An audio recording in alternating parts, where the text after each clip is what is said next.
right. Hey, everybody. My name is Nathan Smith, and I'm the Digital Programming Coordinator for the Central Arkansas Library System.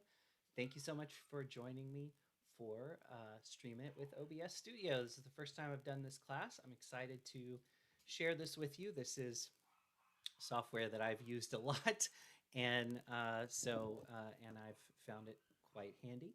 So hopefully you will enjoy it as well.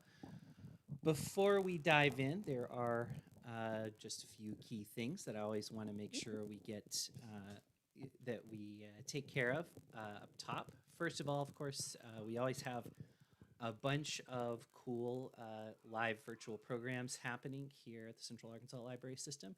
If you if you want to see what all we have, head to cals.org and move your mouse over events at the top and click on that and click on search for an event. That'll show you all the events.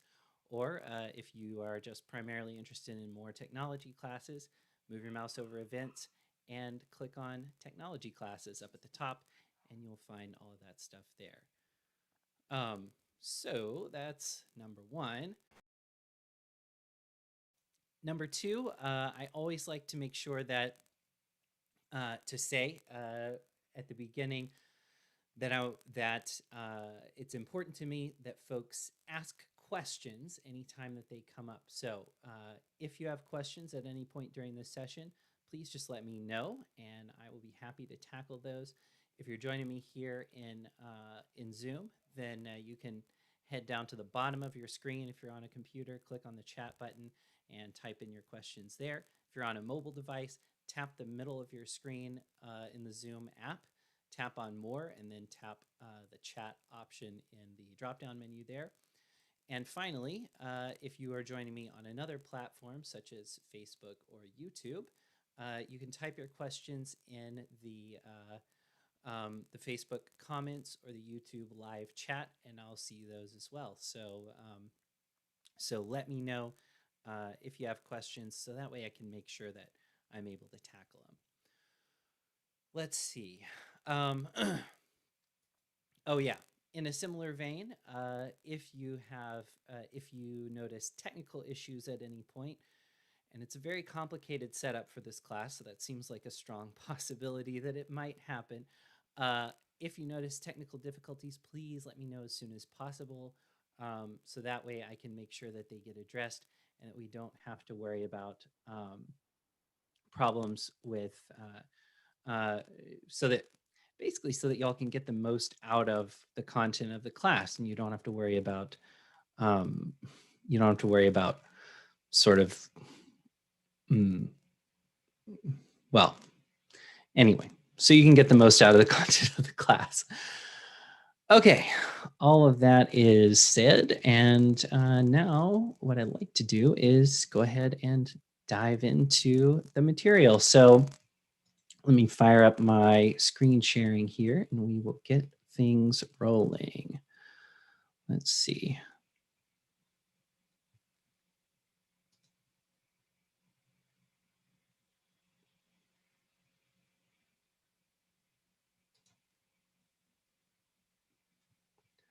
All right, and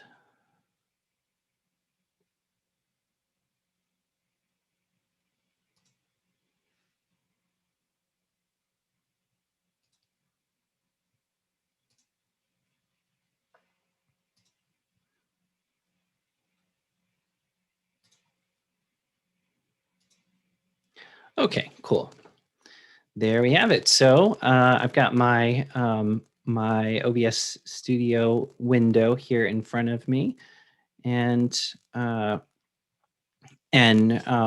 just going to kind of start at the beginning. Now, when you first fire up OBS, you'll notice that you kind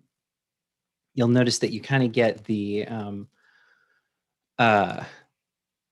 you'll notice you kind of get a you get like kind of a setup wizard at the beginning that sort of asks you, well, what are you going to be doing with the program? Are you going to be mostly recording, mostly streaming, and all of that stuff? We'll talk about the settings that setup wizard configures, but we're not going to go through the wizard itself. Number one, because I already have OBS installed. But number two, because I want to make sure you know kind of some of the whys, so that way you can adjust things as needed. So I just want to say that you know, if class today is the first time you're opening up OBS, you'll probably just want to click cancel or skip on that setup wizard so that it'll drop you directly onto this screen right here. Okay, so there's a bunch of stuff going on with OBS Studio. We're not going to talk about all of it because we'd be here a long time. But I do want to show you a lot of the basics, so that way you you know what's going on, and you can really dig in and start using it. And then as you keep going, the more you practice, the easier it's going to get, and the more you're going to get out of it. So I've got it. So I've got it open to sort of the primary, just the regular view that you normally work with here.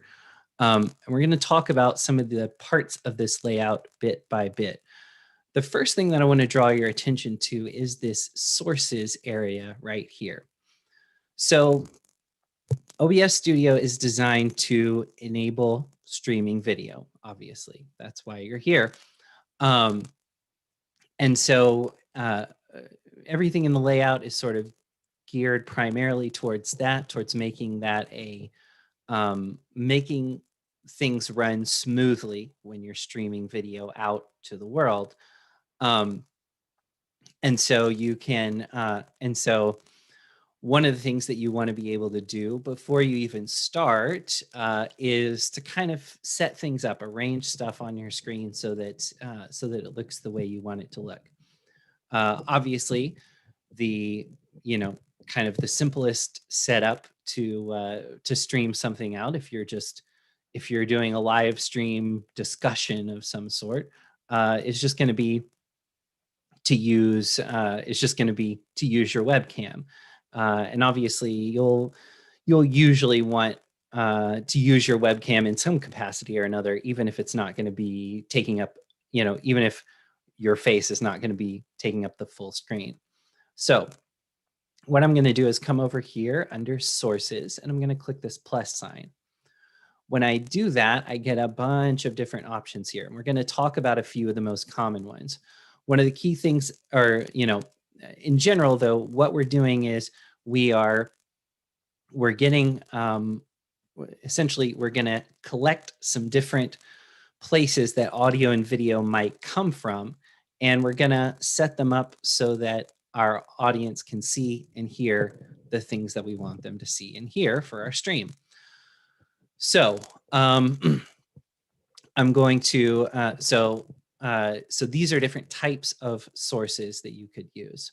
I am going to start with the webcam. So I'm going to come down here and click on video capture device. When I click on that, it gives me create new or add existing. Now, I don't have anything down here. I did actually uninstall and reinstall OBS earlier this morning so that it would be more of a fresh setup. I don't have anything down here at this point. And I don't have any scenes, which we'll talk about a little bit later. But if you did, well, I guess I have the one default scene. But if you had more than one scene, or you had something down here in this sources panel, then you might see something under this where it says add existing. As it is, we don't have anything there because we haven't pointed OBS to any sources of video or audio information for it to use yet. So we'll use create new, and I'll just call this Logitech webcam. I'll click OK. And it comes up with this properties window right here. In the properties window, what I'm going to see is,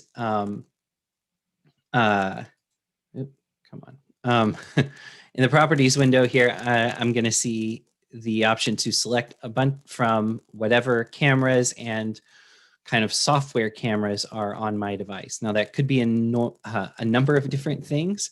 So I won't, some of that's a little too much to get into. Where it says integrated camera, that's going to be the webcam, since the device that I'm demonstrating on is a laptop. That's going to be the camera that's just built in above the screen. This is a pretty nice laptop, but the little webcam that they put in here is pretty bad, honestly. And so I'm not going to use that. Instead, I've plugged in a USB webcam. This one, the Logitech C920. Okay, so I've got that, and now I have some video, and you can see where the one webcam is in relation to the other now. What I'm going to do next, I'm going to come on down and do some settings here. So there's a bunch of different stuff that I could play with, but I'm just going to leave it as is for the most part. However, I am going to change here. It says resolution / FPS type. So let's talk about what those terms are really quick. Now, given the audience that this is for, I'm going to assume you're probably already familiar with a lot of this, but just so everybody's on the same page, let's talk about it just briefly. So the resolution is how many dots make up the image on your screen. So for those of you completely unfamiliar with digital imaging, when you see something on a screen or when you take a picture with your phone or whatever, it creates a grid of differently colored squares called pixels. And when that grid is made up of small enough pixels or you are far enough away, then the image that you capture looks like the real thing, essentially. If you don't, or if you're too close, or if there aren't enough pixels in the grid, then you can see each little pixel when you look at the image, and that tends to be a little distracting and less than ideal when you're trying to represent, you know, a person or object that exists in the world. So what we want to do is, and so the resolution is pretty useful to know. In this case, well, we'll talk about it in a sec. FPS stands for frames per second. That's sometimes, or honestly, a lot of times, more often than not, known as the frame rate for video. Frames per second, your frame rate for video can vary depending on what kind of video you're doing. For example, when you see a movie on, in a theater, usually on your TV these days too, honestly, usually that movie is shot at a frame rate of 24 frames per second. In other words, for every 1 second that you're sitting there staring at the screen, you see 24 still images flash across the screen. And that's enough to give your eye and your brain the illusion of movement. So you can, so even though you're just seeing still pictures, because they're flashing fast enough, it creates that illusion of movement and sort of tricks your brain into thinking it's seeing a real moving object. TV, generally speaking, is shot at a frame rate of 30 frames per second. So a little bit, a few more frames. And that's why you can tell the difference typically between a TV show and a movie. Now that line has been blurred a lot with the advent of some newer types of TVs and with sort of the general blurring of the lines between film and TV.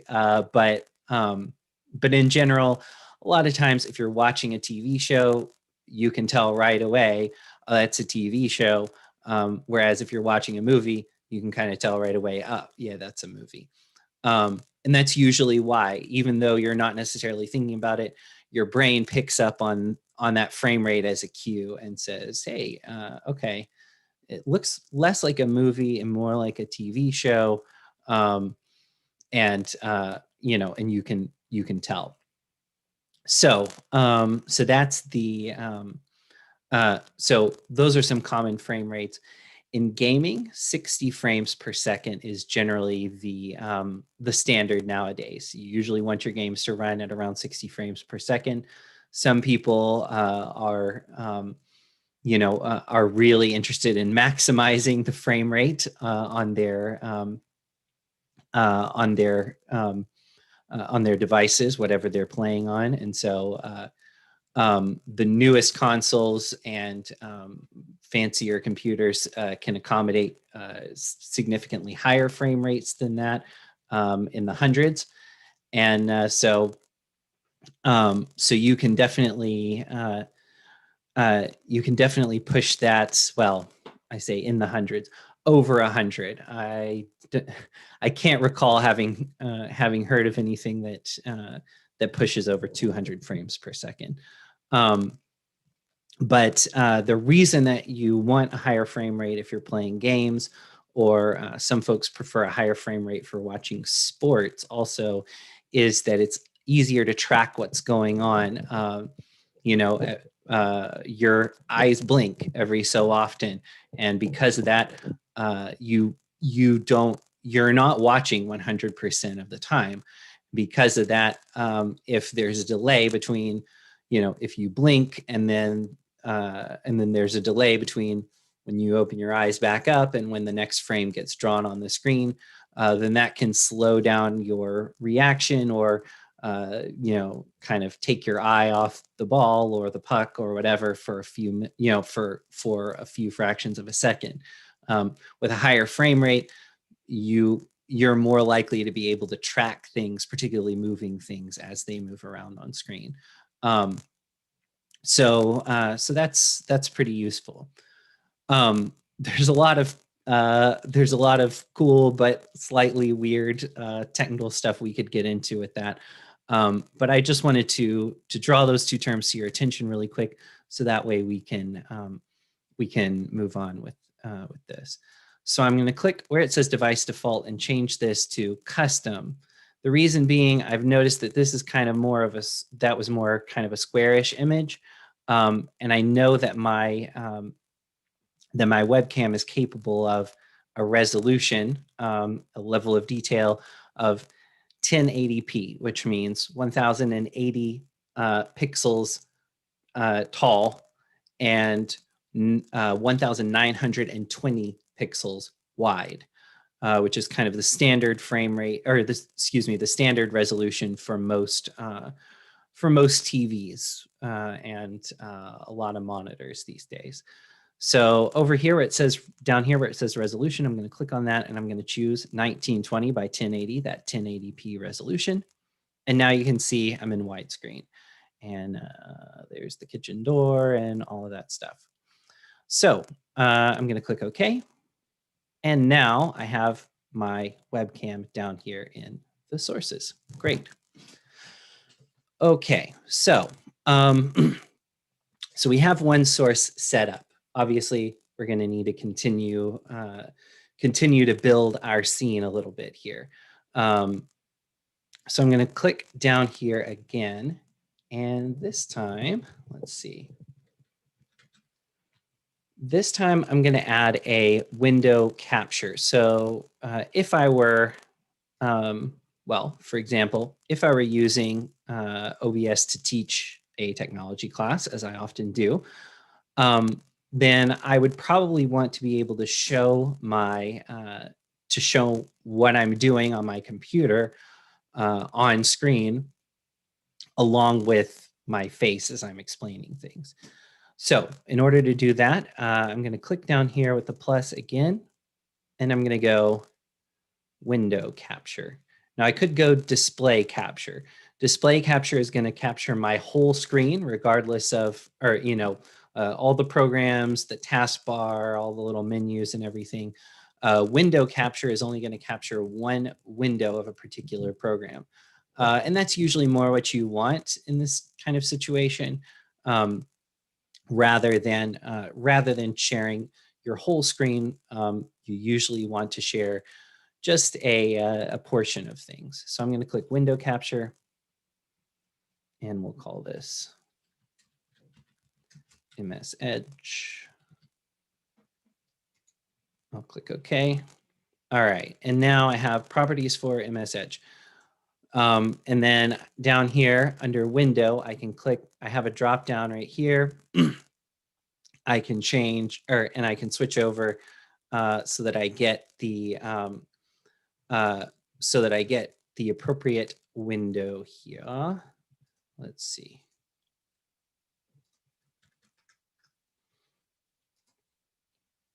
That's not it. Oh, I freaked it out. Hang on. Let's try again.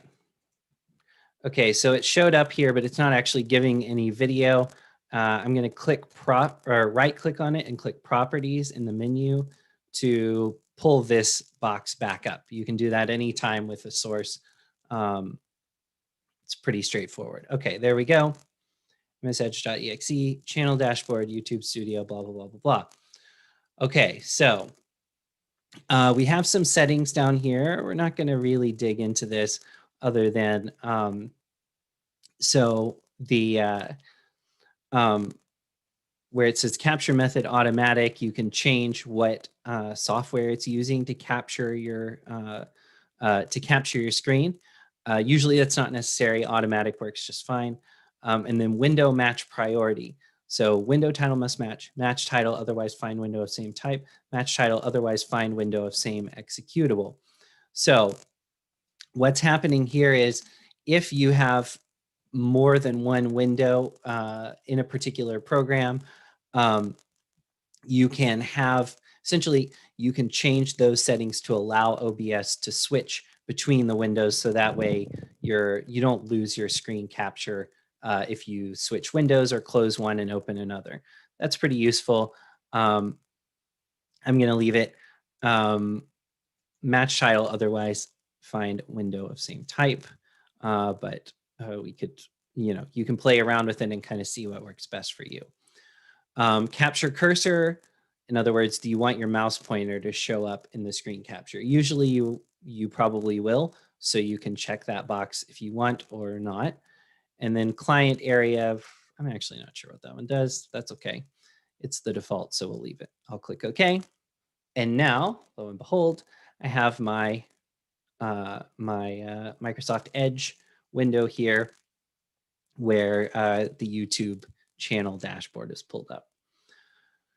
So now in my sources, I have two. I've got Microsoft Edge and I've got Logitech Webcam. If I hide MS Edge by clicking this little eye, then it'll show the webcam again. Click it again, it comes back. If I click this little lock button, then it's basically going to keep it where it is so that I can't move it around or anything like that. Excuse me, or rearrange. This will stay exactly where it is. I'm going to take the webcam source. I'm going to hold down with my mouse and I'm going to drag it up above Microsoft Edge. So now I get that on top.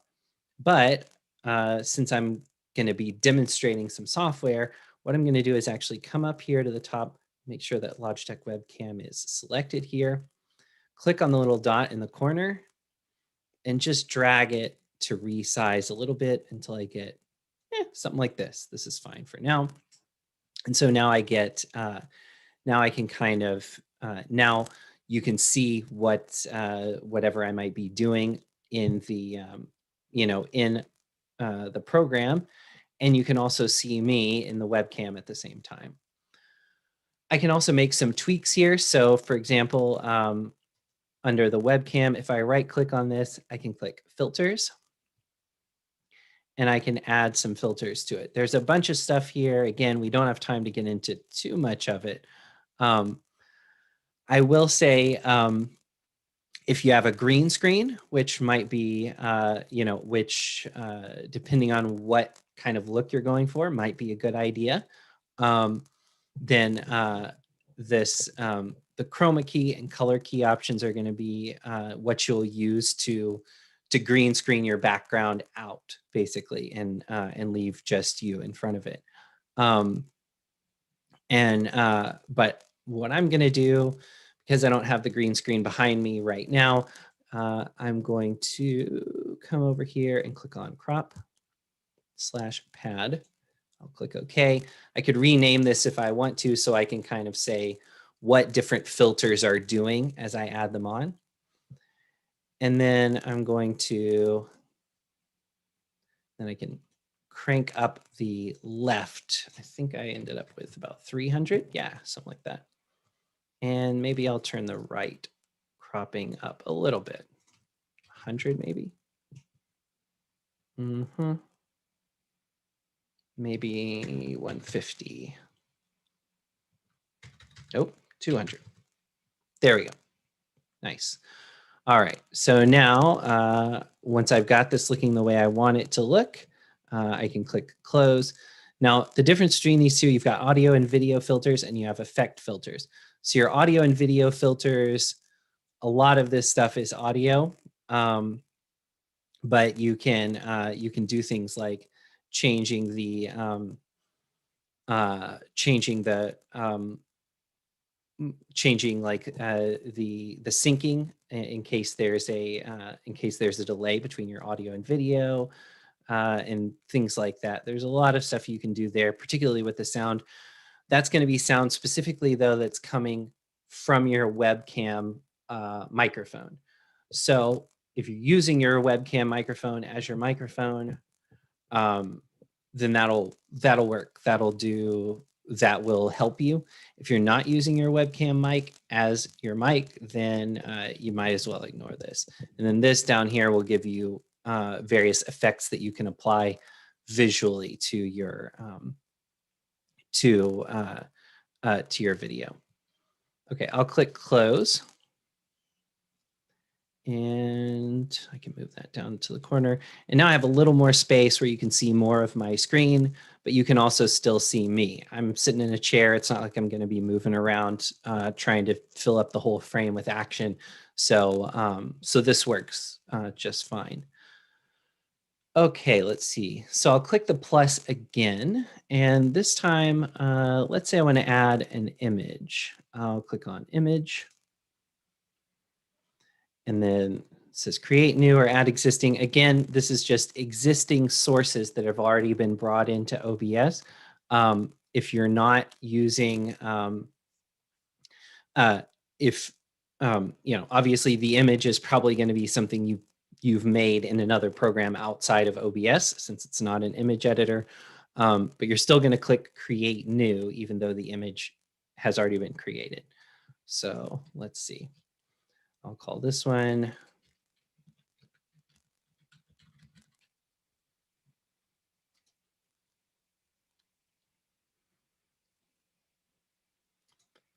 all right, I called it background. I'm going to choose this one here. We've got these little kind of Edison bulbs. I'll click OK.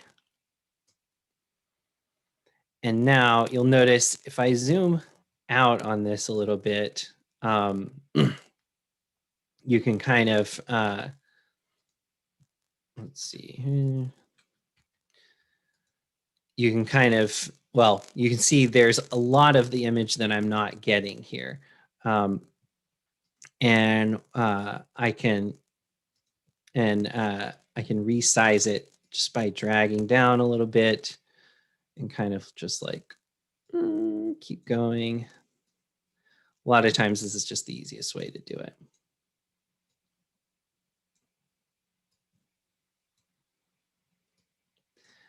This image is probably not shaped exactly the way that I, whoops. All right, I'm gonna undo. Oh, okay, that works. Just drop it right back there. No, come on. All right, this is where the locking comes in handy. lock. Okay, now then. This image is probably not shaped exactly like my canvas is here. The layout of my or the video that I'm going to ultimately be streaming out. So I can thankfully change it, or so I can just leave certain parts of the image off to crop it without having to worry about actually trimming pieces of the image off before I bring it into OBS. So, okay, that's pretty good. All right, let's go with that. Now I'll come back and I'm going to drag this background image into the background. And let's go ahead and unlock here. Make this a little smaller, perhaps.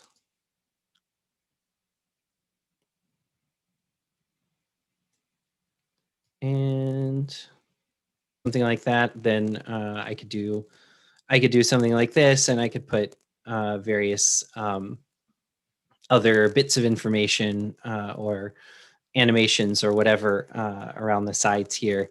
We're not going to get into any of that kind of stuff today, just because that's pretty complicated and it's something I'm still wrapping my head around. But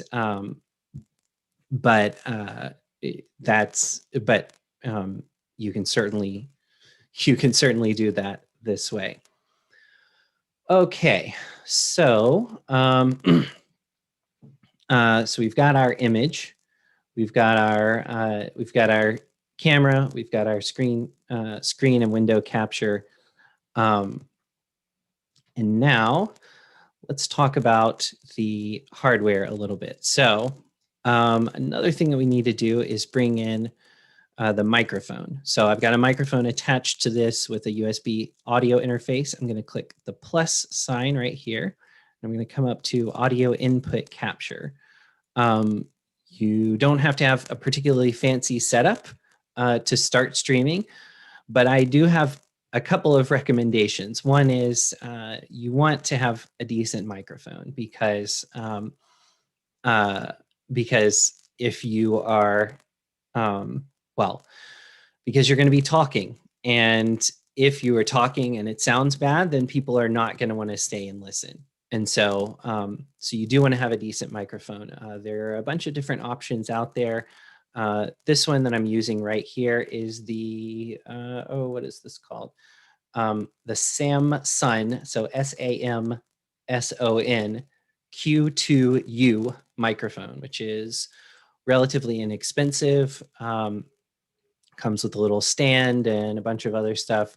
I think I want to say it's like $60 or $70, somewhere in that range. Which, if you're going to do this a lot, is not too bad.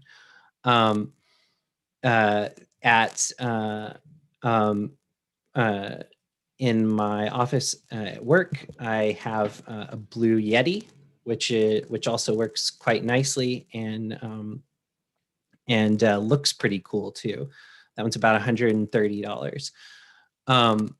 So if you're going to be doing this a lot, I do recommend getting a microphone. If you find that the webcam you have is not up to the task, you could get a new webcam as well.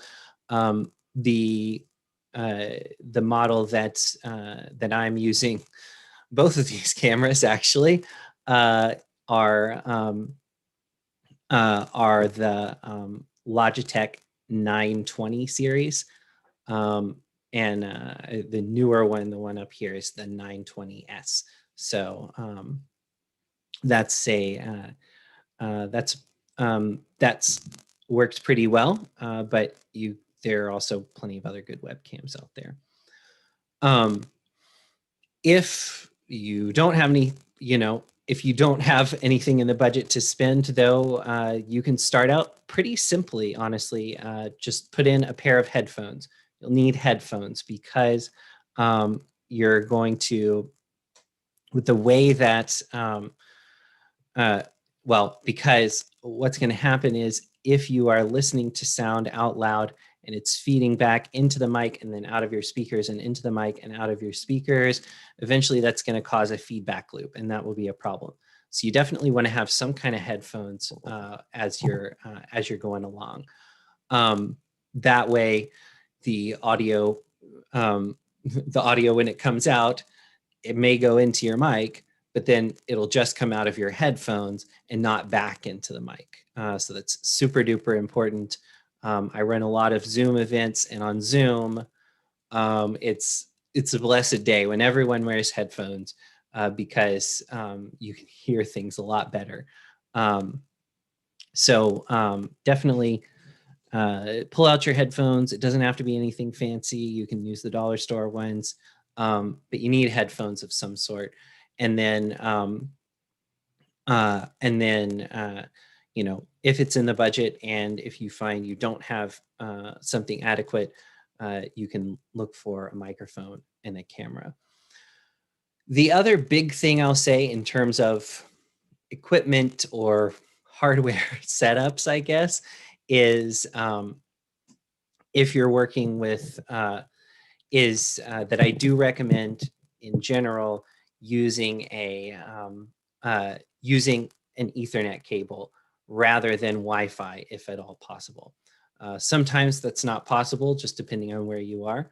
But if you're using a wired connection, you're going to have, there's going to be less of a delay between you and between what's happening and you know, there in your environment and what your audience sees. You're going to be able to react to things that are happening in, you know, in chat or whatever more quickly, and it's a more reliable connection because Wi-Fi is fancy radio waves, and so so at the end of the day, anything that could interfere with you receiving a radio broadcast could also interfere with you receiving a Wi-Fi signal, and so so it's best to have a wired connection if possible. Okay, cool. So there's that. All right, I've got create new audio input capture, and so I'm going to take a look here and see. I actually have two mics sitting here on. It is real wild looking at this desk, y'all. There are cables running every which way. It's kind of a disaster. So there's a lot happening, as you'll see. Anyway, so I've got that. I'm going to, where it says device default, excuse me, I'm going to change this to analog 1+2 Focusrite USB audio. That's the USB audio interface that my other mic is attached to. I'll click OK. And now nothing happens here, but you'll notice that the mic shows up here in my list of sources. And also the mic shows up down here in my audio mixer. So the audio mixer, you'll want to keep an eye on this, and certainly you'll want to watch it as you're testing things out before you actually go live. Your audio mixer is going to show you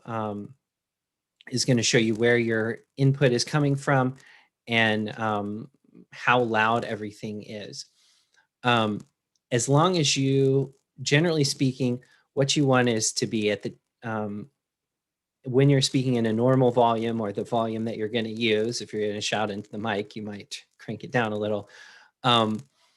Generally, you're going to want your range to be somewhere in this yellow area or maybe a little lower, with only occasional forays into this red area right here. Thankfully, doesn't look like I have to adjust anything, but if I did have to adjust something, you would want to either change the gain setting on your microphone if it has one, or go into the Windows audio device settings, find your microphone, and turn down the microphone volume. but that is going to that's going to make sure that you're able to keep your well, basically, as long as it's in the green and yellow areas, and even in the bottom of the red area, your audio is going to sound pretty good. But once you start getting into this red area, what's going to happen is you are clipping. If you've ever heard someone just pick up a microphone and yell into it, and heard how well that records, you will know exactly what I'm talking about. It that kind of crunchy, compressed, like kind of sound that goes over, you know, that's happening at the same time as the audio that you're you know, you can hear the audio, but you can also hear that noise. And it's basically impossible to filter for that noise or to remove it after the fact. Like it's just once your microphone, like once you've kind of overwhelmed your microphone like that, it's not that it's damaged or anything. It's just that's louder than it can capture. But while your microphone is taking in that, you know, a volume of sound like that it can't process, it's just not going to give you, it's going to give you really bad sound. And so so try to shoot for most of the time landing as you're talking somewhere in this yellow area right here, and that's gonna help you sound good. If you're way down here as you're talking, your mic's not loud enough, and if you're too far up here and you're hitting, particularly if you're hitting the zero, then crank it down a little bit so that so you can land in the right spot. All right, so let's see what else. One other thing that you can do is, actually, let me open up another. This might be too loud. Okay, so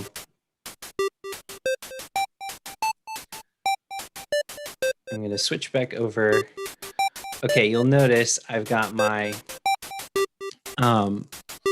that in addition to just the audio from my speaking here, I've got desktop audio right here as well. That's also hitting because I'm hearing this Undertale music in the background.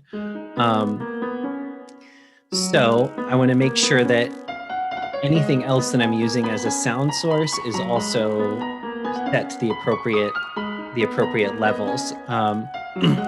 So in this case, desktop audio is going to be any audio that I can hear in my, you know, that I can hear through my computer. Let's see, so I probably want to turn that down a little bit.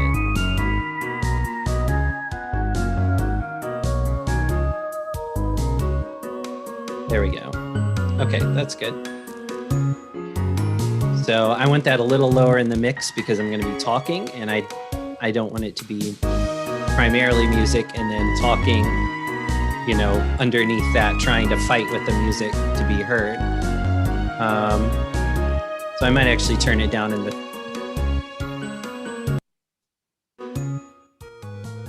There we go. So I'm trying to fight with it just in my brain. It's pretty loud. Okay. So now we've got our we've got our audio configured okay. We've got the mic set up okay. If you need to do some extra sort of configuration here with these audio settings, I do want to show you some of this. If I right click on one of these gears, for one thing, there's filters. If you have kind of a bad mic, join the club. We've all had to deal with those from time to time. But you can actually filter out some of the worst of the noise by clicking filters here. Click that plus sign, and then you can do things like use noise suppression or the noise gate to filter things down. We won't go into a super ton of detail about that just because there are other things to get to, but those can help you with your audio. If your audio is just too low, you can add a gain effect to crank it up a little. There's the compressor, the expander. Compressor basically changes how it's an equalizer. It basically allows you to change different aspects of your sound so that, you know, there's the bass is emphasized more or less, and then the mids are emphasized more or less, and like the high treble stuff is emphasized more or less, so that you can get a nicer sounding audio setup overall. There's a bunch of stuff there, and then and there's a whole lot of other things. It would probably be beyond the scope to talk about sound mixing and sound filter effects at this point. If at the end of the class y'all are interested in more of that stuff, then let me know and we can talk about it. If I click the little gear down here again, though, and I click on Advanced Audio Properties, then I have a really useful set of settings right here. I can see the name of each input source. So the webcam is here. If I need to use my webcam mic, or if I want to include it in the stream for, you know, for whatever purpose, I can see it here. It looks like it's a mono, or no. I'm not sure why it has that. That's weird. Anyway. So I can see the name of that source here. I can see whether it's active or not. I can see any volume adjustments that I've made. So I cranked down the desktop audio setting. I can change a sound source to I can change a sound source to mono if I want to. Okay, I'm gonna have to stop that music. That's really okay. It's very distracting. All right, anyway. So I can change any sound source that's stereo to mono if I want. And then I can also change the balance here so that it, you know, sound from a particular device might show up as, you know, only more on the left side, or more on the left side, or more on the right side, or all on the left, or all on the right. Sync offset, this is really useful if you find like there's a delay between, you know, if you find there's a delay between the video and the audio happening on screen, then you can adjust that by however many milliseconds the delay is. That's really useful. Audio monitoring. So this is this is useful because we have the because, you know, if there's a source that's not already coming through our headphones, for example, well, I'll show you an example in a minute when I start showing you how to capture game footage. But for now, I've got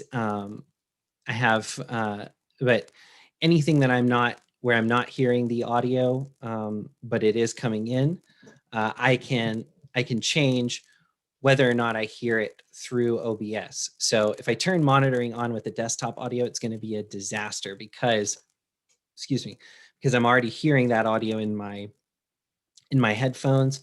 And so if I turn it on here as well, then I'm going to hear an echo of it as the audio goes, you know, because the first time the audio plays, it will play directly into my headphones.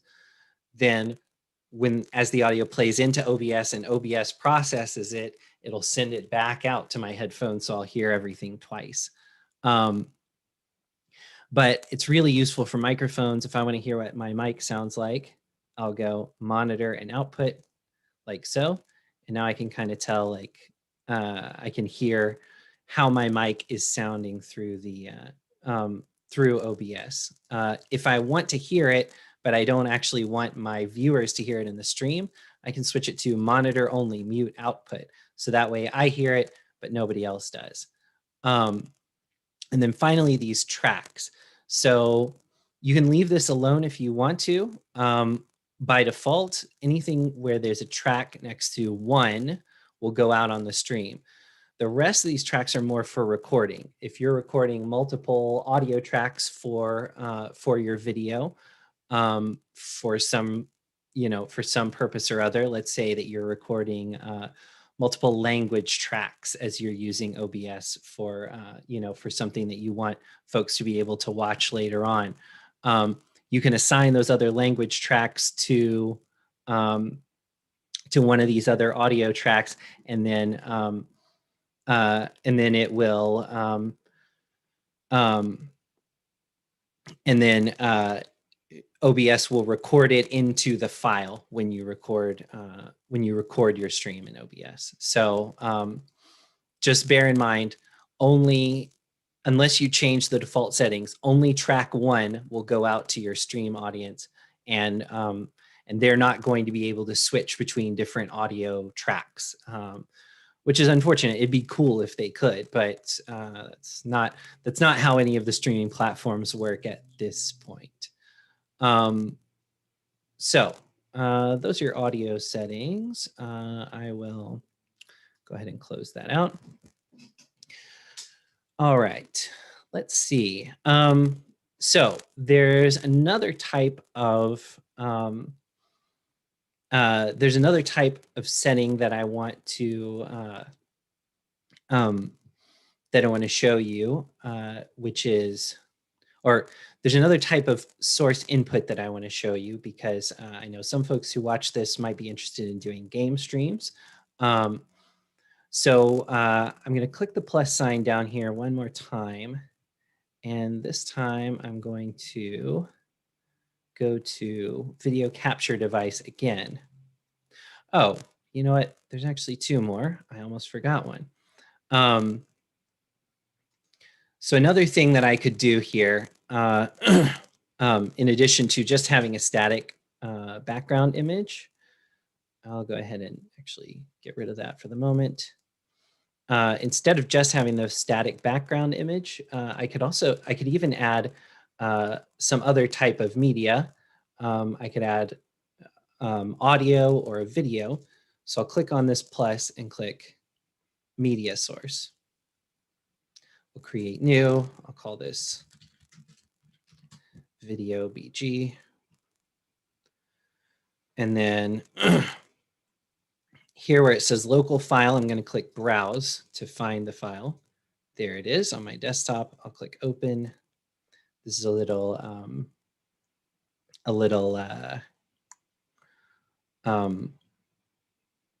royalty-free video that I found. Okay, I'm going to have it loop. And I'll use hardware decoding when available. And now when I drop it in, it's this little picture of people talking in a cafe or whatever. In my sources, I'm going to bring it down because, of course, the whatever's in the background is going to be what, the lowest things are going to be in the background. The highest things in the sources list are going to be the foreground. So now I have a little motion in my background. I can see the trees blowing around. I can see the reflection of this person telling their story or whatever. If you have a green screen, you could actually use this to sort of put yourself in a video, kind of immersive video environment of some sort. And I'm seriously regretting not putting the green screen up at this point, but what can you do? So I've got the, so I can, now I have things look a little more alive, basically. All right, so the last piece that I want to show you, as I said, some folks might be interested in doing game streams, or you might be doing other types of things that, where you're bringing in multiple video sources of various sorts. In order to make that happen, I have an extra piece of hardware that I got. This, I want to say, is $100. I'll show it to you there. The one I have, there are a ton of different varieties of them. The one I have is the AverMedia Live Gamer Portable, the newer version. Maybe it's a Live Gamer Portable 2. I think that's what it is. Yes. So what this is it's a USB capture card. So there are 3 ports on this thing. There could be more depending on what kind of device you have. This port over here is an HDMI output. So this goes to whatever screen I'm using to play my game or work on a computer or whatever it is that I'm trying to capture. This is an HDMI input. So this goes to whatever device it is that I'm trying to capture from. And it just passes through. And then this right here is a USB port, or is a USB port that the other end of it just plugs into a USB port on my computer. So once I've got that plugged in, I can use that as a video source, just as if it were a camera. So I'm going to click plus, go to video capture device. I'll call it LGP2. Click OK. And I'll switch down here to Live Gamer Mini. Oh, Mini, that's what it is. Stream Engine 3. And right now it's set to my other monitor that's attached to this computer. Source color range, blah, blah, blah, blah, blah. Okay. So I'm going to switch my settings here. And there we have my switch, which is another piece of gear that's sitting on the desk next to me. So I'm still getting this message. The source color range is detected to be set, blah, blah, blah. So I'm going to do color range full to match up with what's coming in from the switch. Click OK. And I'll go ahead and resize this. Let's try and get it in that same little spot. And in fact, I'm going to turn off the Microsoft Edge capture. And yeah, so I'm turning this off, hiding it so that the computer doesn't have to work as hard to process my video and send it out. Okay, let's see. Oh, there it is. So right now I'm doing this on, I have the switch showing up on my computer monitor, which is honestly not great because I'm not getting any audio. So what I can do here, where it says LGP2 there, I'm gonna come down, click on Advanced Audio Properties, and find it and click Monitor and Output, close. So now I should be able to hear it, except I can't for some reason. Oh, okay, cool. There we go.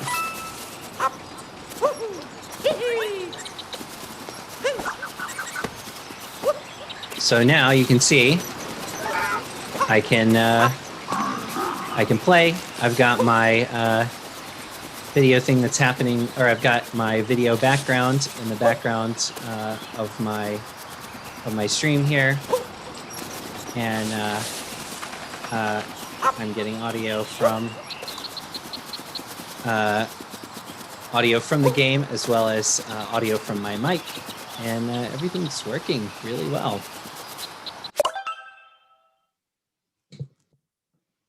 Cool. So that's how that works. You can always resize these things. If I wanted to if I wanted to watch all of my audio stuff at the same time, I might resize that temporarily so I can see what's happening when I unpause and I'm getting the audio.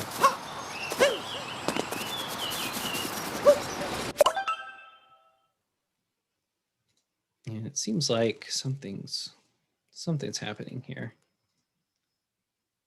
Somehow I'm getting the audio from, I'm getting 2 rounds of the audio here. No, go figure. I don't believe that would happen in the, oh. No, who knows? Anyway, so you'd have to test it out a little. You might have to play with some of these settings to make it exactly the way you want it to be. Excuse me. So one other thing that I could do here, because I'm switching between different sort of possibilities, I can actually create multiple setups for myself that work in different ways.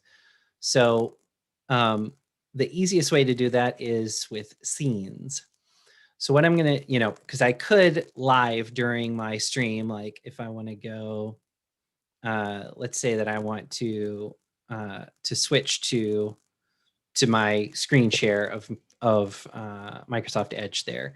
I could come over here. I could turn off the capture card by clicking the little thing to hide it, but that still doesn't really, but it doesn't really do what I need it to, but it's kind of a pain. I have to find that, and I might want to use this setup for other types of things in the future. So instead, I can save the layouts that I want in different scenes, and that way I can actually even move this stuff around a little bit. So, so this one's nice, but what I can do is come up here, right-click on this, and click Duplicate. We'll call this one, let's see, camera only. Click OK. And now what I'm going to do on this camera only one is just come in and get rid of, remove this. So hit minus there. It asks me if I'm sure, but if I click over here, it's still there. It's only in this scene that I'm removing it. I'll remove Microsoft Edge. I can also press delete on my keyboard. The video background, and also this background. And now I can take this. Down here, you'll notice there's a filters button. If I don't want to find the little gear and click on it, whichever thing I have selected in the canvas at the top, I can select up here as well. I'll remove this, close. And now I'm going to right click on this and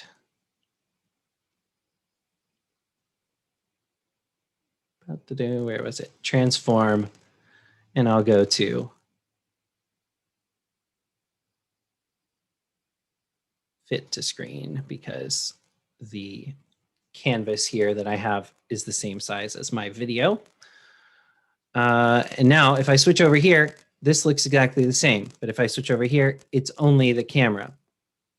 And so I can use that to move between scenes very easily just by clicking the button. That's all I have to do. I'll duplicate this one more time. And we'll call this screen share. All right. And actually for this one, so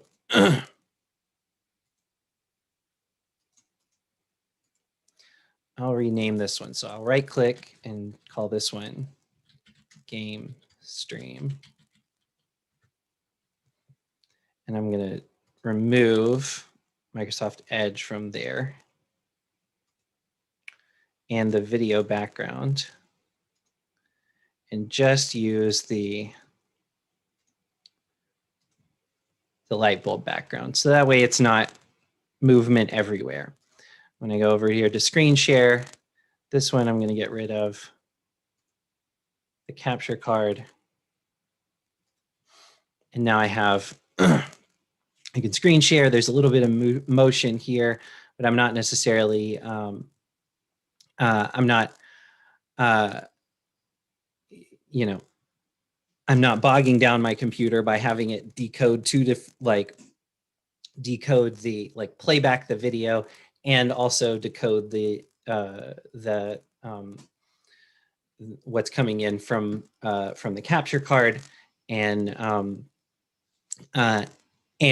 work with my webcam video at the same time. I'm giving it a little more of a break, basically. Okay, cool. Excuse me, my goodness. Allergies are really getting to me this time. One way that you can transition between these, obviously you can drag these up and down to shuffle them and get them where you want them to be. One way that you can deal with these, you can, of course, just once you start streaming, just go ahead and open up the, or just go ahead and whenever you're ready to switch to a new one, you just click it down here. And there's an option down here that says scene transitions. So the default is a fade that happens over 300 milliseconds. If I make it longer, let's say 1000 milliseconds. So that's a whole second. If I switch, you'll see it's a lot more gradual of a transition. Oh, I see. Okay. Yeah, there we go. I didn't let it play out all the way. But you've got other possible options for different types of transitions you can do. Just a basic cut where it just, one's on screen and then the other. So it just depends on how you want your transitions to look on screen. But you can also go into studio mode here. If I click on studio mode, what's going to happen is you're going to have two different windows here, program and preview.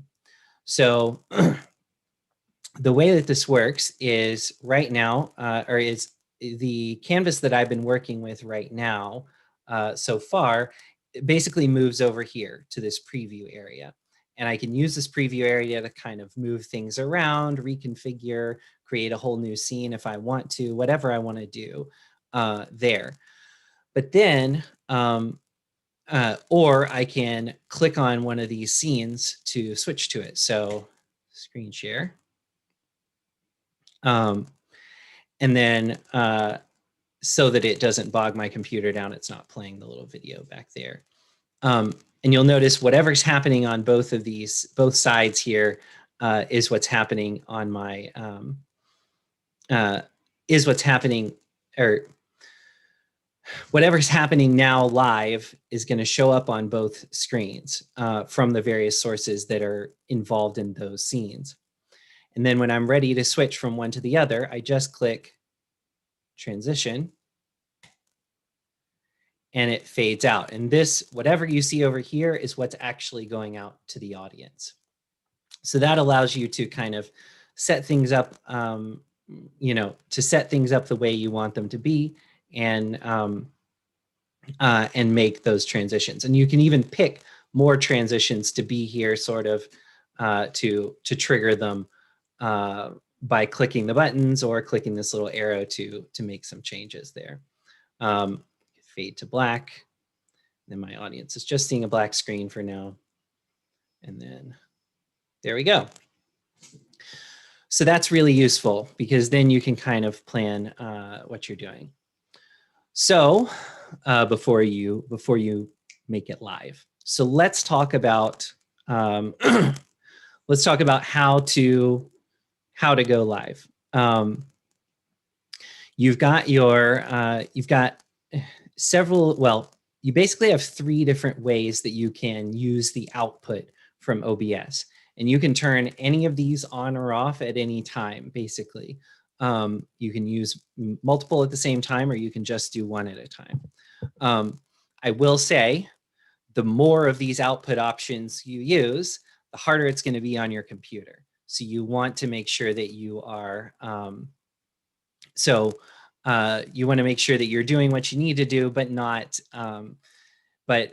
you know, but you don't necessarily need to, honestly, if you're streaming, unless you are, or, you know, if you're streaming and you're doing something that is reasonably audience reliant, like, you know, that, and you won't necessarily be expecting people to go back and watch it a whole ton after the fact, you probably don't need to be recording as well, because when you stream to pretty much any of these live services, you can enable a video file later on that you could, say, post somewhere else, or unless the event is going to go on with or without the stream. And so if something goes wrong with the stream, you want to make sure you have a full recorded version of it. There's also this virtual camera. The virtual camera is kind of cool because what you can do is you can use OBS to produce basically a camera stream. So if you're joining me in Zoom, you'll see, normally what you'll see is just essentially a direct feed from my webcam into Zoom, along with whatever I'm screen sharing at the time. With OBS, or I mean, with this OBS virtual camera, you can instead feed your camera, you know, bring your camera feed into OBS, do whatever things you want to do with it. For instance, you know, adding extra little graphics like a lower third with your name on it, or you know, a logo or things like that.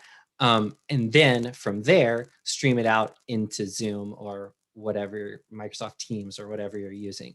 And it just shows up in the list of cameras when you're selecting a camera to use in Zoom. The only problem with this is is that there's a delay, because your computer is taking your video information, processing it all, and then and then spitting it back out into Zoom. And your video and your audio won't necessarily be in sync, because Zoom is accessing your microphone directly, but it's not accessing your camera directly, and your computer's doing all that processing in between.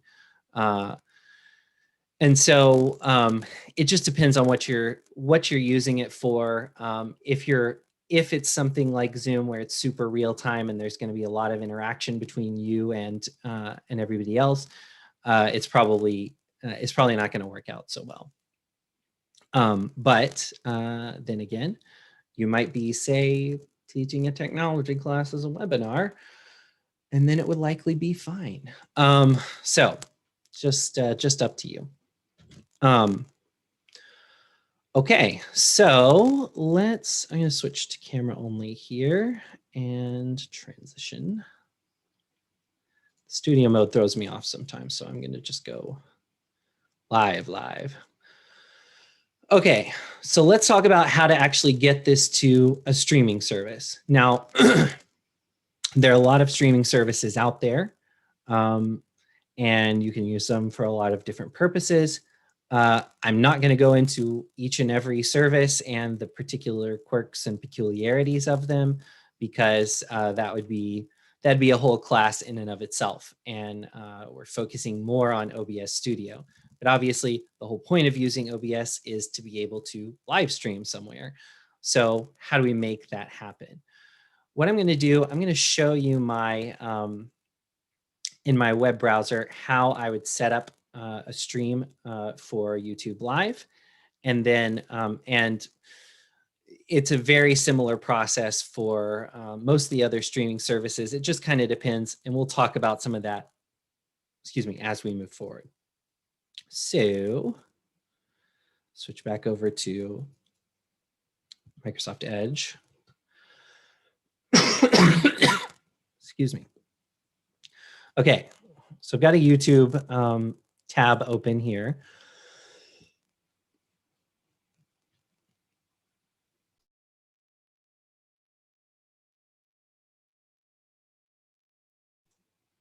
Whew.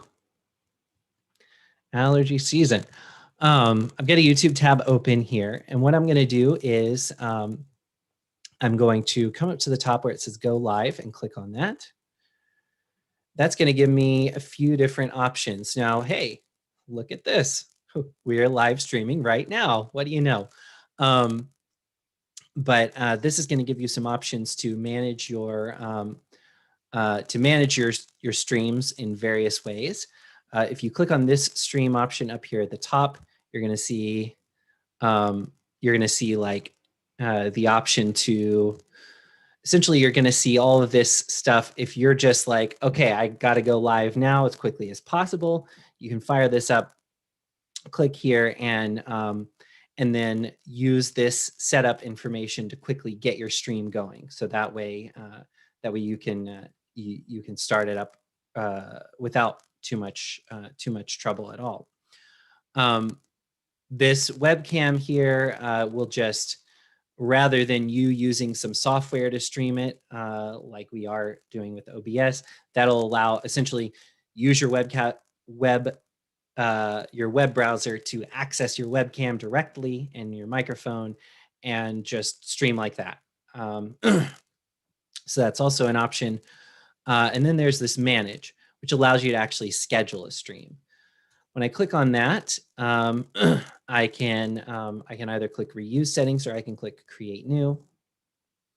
And then I'm just going to fill in the details of what my stream is going to be about and who's going to have access to it and all that stuff. So we'll just call it OBS demo stream. And normally you'd want it on public if you're trying to just let anybody watch. I'm going to do it as unlisted, or I guess private for now. And then add a description so we can say, join me for a stream, whatever. For your category, it defaulted for me to education, but you do gaming or whatever. And we can add a game title as well for that. So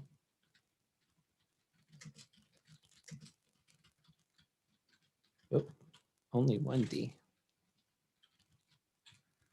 Ding, ding. Okay. We can set a time and date. If you set this up, what's going to happen is, and it's sometime in the future, what's going to happen is it's going to create a YouTube page that people can watch essentially, and they can sit down and be ready when your stream is going to start. So this is a good way to kind of to prime the pump a little bit, get the word out that, hey, something's going to be streamed. You can upload a custom thumbnail, so you can make a little graphic and put it there. The biggest thing to remember about these thumbnails is they have to be less than 2 megabytes or 2 megabytes or less in size, at least on YouTube, which means that you want to use a JPEG image, not PNG like I normally prefer. And you're probably going to want to make it an image that's 16:9 aspect ratio. When we say aspect ratio, what that is the shape of, in this case, the image or a screen. 16:9 means that for every 16 pixels wide your image is, it's 9 pixels tall. And that's the standard shape for a TV, a lot of computer monitors. So you can upload an image there. It's not made for kids. They tell you about, if you are going to be streaming things for kids, they tell you the details about that. Then I'll click create stream. All right, so now it's taken me to the live, what do you call it? The live sort of dashboard here, where I can monitor my stream. I've got a bunch of stuff going on here. I've got a preview video up here at the top. I've got the name and all of the little details that I just filled out. I've got a live chat box over here so I can monitor the chat and see what's going on there. I've got, let's see, and then down here I have a bunch of stream settings. So so these are key for getting OBS set up. So it says select stream key. You can have a bunch of different keys for different purposes, or you can do create new stream key. I'll call it OBS demo key. I can add a description. I can choose what kind of video protocol I want, but RTMP is what OBS uses, so I need to choose that. And then under stream resolution, it says YouTube automatically detects it. Turn on manual settings to select your own. So if you want to tell it, I'm going to be giving you this type of video, you can, but in general, the automatic is fine. So I'm going to click create. All right, so that's been created. Now where it says stream key, paste in encoder, I can hit this little I if I want to see what it is, but I'm not going to do that. Instead, I'm just going to click copy, and that's going to copy it to my computer's clipboard. So now I need to go back to OBS. So I'm going to switch over.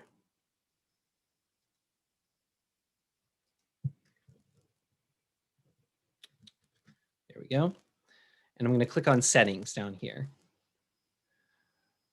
Under output, or no, excuse me, under stream, I've got a drop down here, and I can choose from a bunch of different services. One of the nice things that OBS has done in the last couple of years or so is they've added these custom service setups.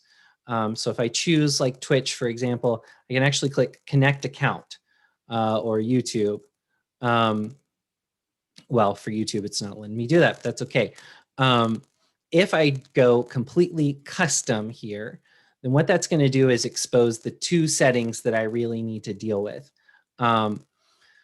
These presets also change some other things. So for example, Facebook Live only allows you to do up to these settings right here. So you'll see 6,000 kilobits per second is the maximum bit rate. We'll talk about that in just a second. The maximum audio bit rate is 128 kilobits per second. The maximum resolution is 1280 by 720, 720p video. So not as high a quality as I'm putting out or as I'm going to be putting out in OBS right now.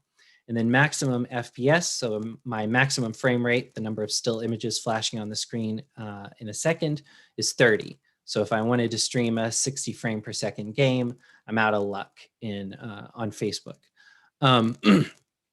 So using these settings is actually what I would recommend in most cases. If the service that you're trying to stream to is here, use these settings, then perfect, beautiful. That'll save you some hassle. But if I click on custom, which I'm going to do this time, then I get the two settings that I really need to be thinking about if I'm streaming pretty much anywhere, not just to one of those, one of the most common services. One of those is the stream key. If I paste this in, the stream key is like a really long string of letters and numbers. So I just want to copy and paste it. I don't ever want to type a stream key manually because it's unlikely that you'll get it. It's a string of random letters and numbers. And then the server, this is where I'm sending my video data along with the stream key to authenticate. Yep, this is me. I'm authorized to do this. And down here, it's labeled as the stream URL in YouTube. So I'm going to click copy there. Whoops. Oh, I forgot.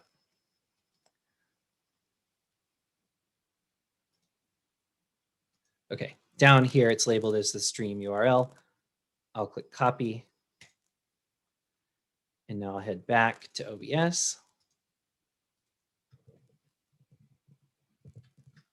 And I'll paste it here. There we go. I'll click OK. And now I'm ready. So when I'm ready to start streaming, I click start streaming.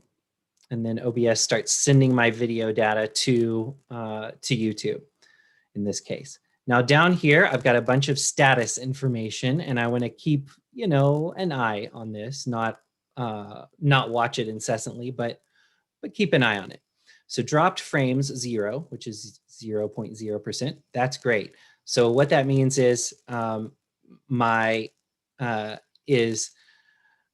OBS is trying to keep up and send as high quality video as possible to YouTube.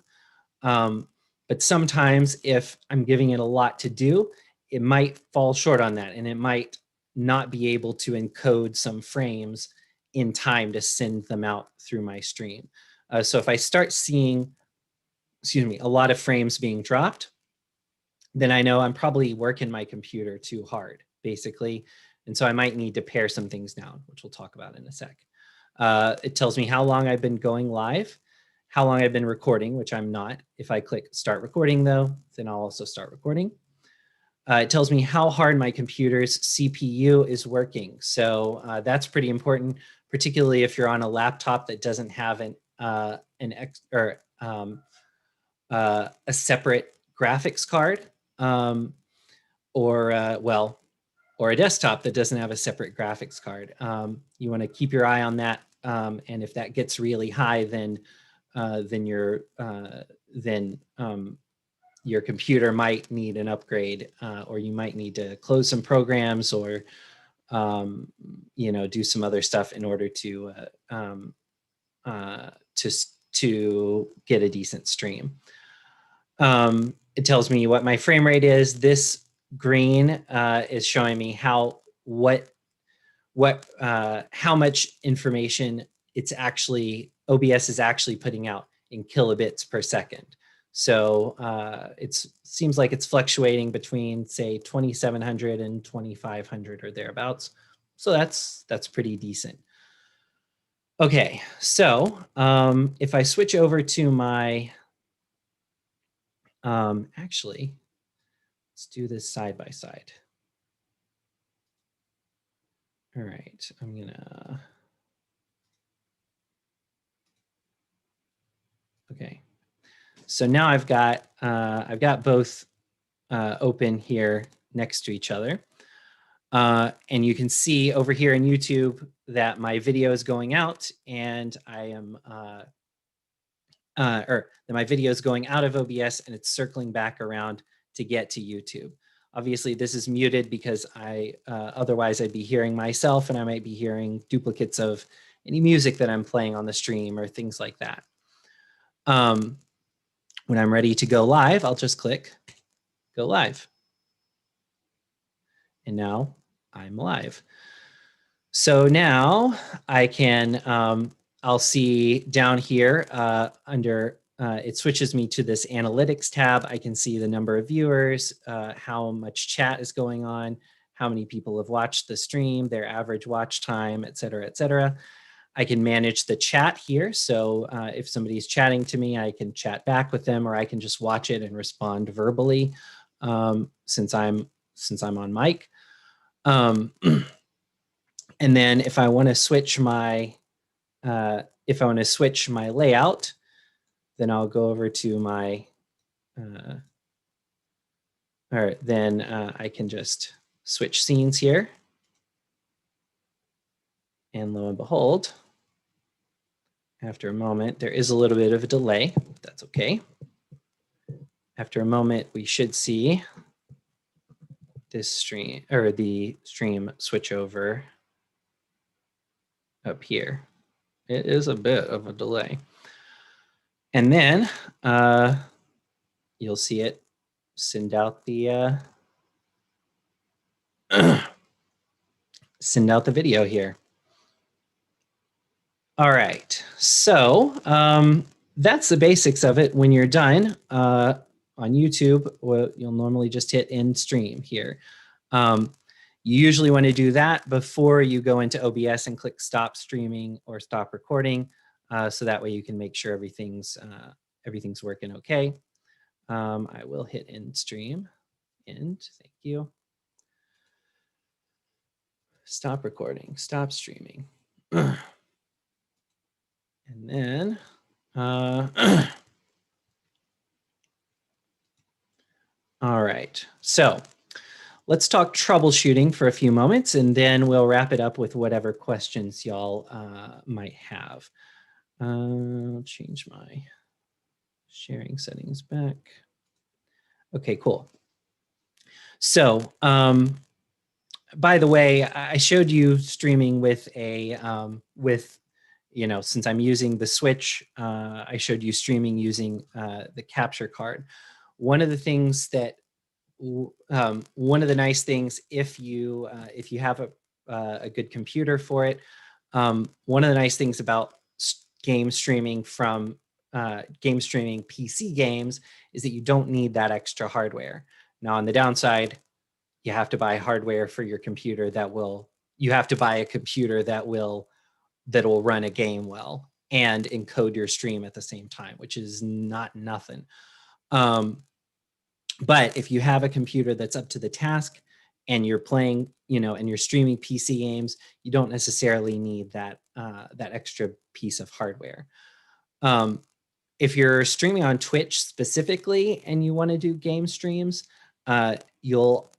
you can also stream directly from your console if you're using a I think a PS4, an Xbox One, or later, because they have a Twitch kind of app that you can install to stream directly there. I've tried that exactly once, and it's been a long time because I don't have either of those, or I don't have a PlayStation, at least none newer than a PS2 or an Xbox, but you can do that. Okay, so troubleshooting. If you run into problems, you're not getting a good, you're not getting good video quality on your streams and stuff, what can you do? There's a bunch of different options. Most of it's going to be found in our settings here. When I go into my settings, there's stuff you can adjust here. We talked about this streams area. The main things that you'll want to adjust are in these three: output, audio, and video. So output, you can change your output mode from simple to advanced if you want to do more specific things. You can leave it on simple most of the time. It's perfectly fine. Your video bit rate. So when you set this, what's going to happen is, so it looks like the default is 2,500 kilobits per second. That's pretty decent. The higher you set this number, the harder your computer is going to try to get better and better quality, video streams, essentially. And it'll also send more information to your streaming service. So the higher you set this number, the more information you're sending out to your streaming service, and the harder your computer is going to work also.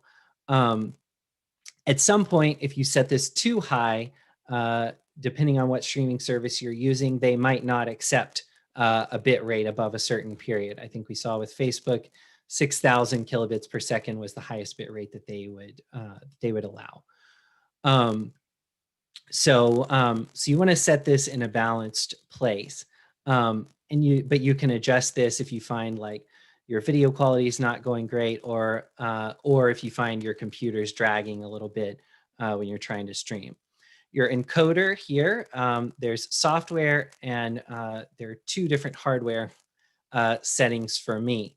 This particular computer has an NVIDIA graphics card built into it, and so I've told it to use the hardware encoder because the hardware encoder is designed for exactly this sort of thing, and I want it to, and I can save my processor for other tasks on the computer. So if you have the option of the hardware encoder, I definitely encourage you to use it. If you don't, if you just have the software, then that's all you can do. Your audio bit rate, your audio is going to sound better if you select a higher bit rate, but again, different streaming services will accept different things. and it will cause your computer to do a little bit more work if you set this higher, although it's not going to affect it nearly as much as your video bitrate is. Again, this is the amount of information that your computer is sending to the streaming service per second. The recording has some similar settings. In fact, same as stream is one of the options down here for quality. But you can also set the format of video that you're getting out of this. You might just play around with this and see if you're going to upload your video later, just see what the service you're using prefers and things like that. And also how much space you're taking up on your computer. So basically, if your computer's slowing down, you can lower these numbers. Well, lower this number. Don't even fool with this. You can lower this number here. You'll get a lower quality, you'll get a lower video quality, but you'll be more likely to keep a sort of a consistent frame rate, and so it won't be all herky-jerky, which is good. So that's that's one thing you can adjust. The audio, you can change the settings here. You can choose which tracks get output different places and all sorts of things. And then the video settings here, this is the other thing. So the base or canvas resolution. This is the resolution of the video that you're creating on the canvas here, essentially. The output resolution is going to be the resolution of video that OBS is streaming to your streaming service. So by default, it was set to 720p. I could go in and change this if I want to. I probably would change this to 1080p, 1920 by 1080. Next time I use this computer to stream. You can also change which downscaling filter is being used here. If you set these the same, then you won't have to worry about this filtering so much, and your computer will probably work less hard. So that could be convenient. And you can also change what frame rate you are outputting as well down here. Let's see. I'm trying to think if there's anything else I meant to address.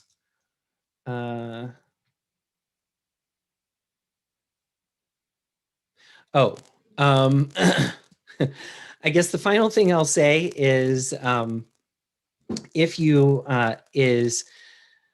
with all of those changes in the settings, with all the different hardware things that I talked about and software things that I talked about, tweaks you can make, no amount of changes to your computer setup, hardware or software, will compensate terribly well for a bad internet connection. So if your internet connection is unreliable and you are planning to stream, and you're planning to do a lot of streaming, consider upgrading your internet connection. The biggest thing that you want to look for is a decent upload speed, which is hard because most of the internet service providers here in the United States only advertise their download speed. I had, at the beginning of the pandemic, I had an internet connection that was theoretically 25 megabits per second download speed and 2 megabits per second upload speed. That was deeply insufficient for what I needed to be able to do. So I upgraded it pretty significantly. So you'll want to test things out. One nice thing that you can try is there's a website and actually a program as well called speedtest.net. If you go to speedtest.net, you can do a basic speed test. But if your internet connection is supposed to have speeds of, I believe, over 100 megabits per second, then you'll want to actually download the program and use that on your computer instead, because that'll fully test your internet connection. And that'll allow you to assess how things are going with that. All right, that is pretty much it though. What questions do y'all have for me before we wrap it up for today?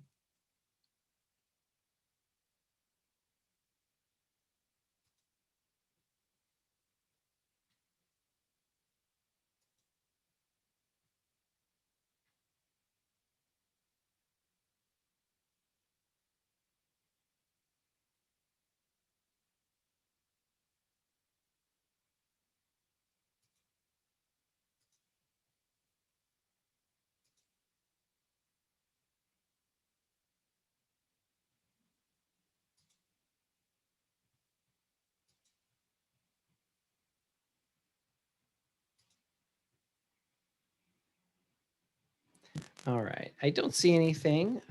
So if you think of a question later, please let me know. You can shoot me an email, digital@cals.org. And I hope that you've enjoyed the class today. And I hope to see you again soon. In the meantime, well, happy streaming.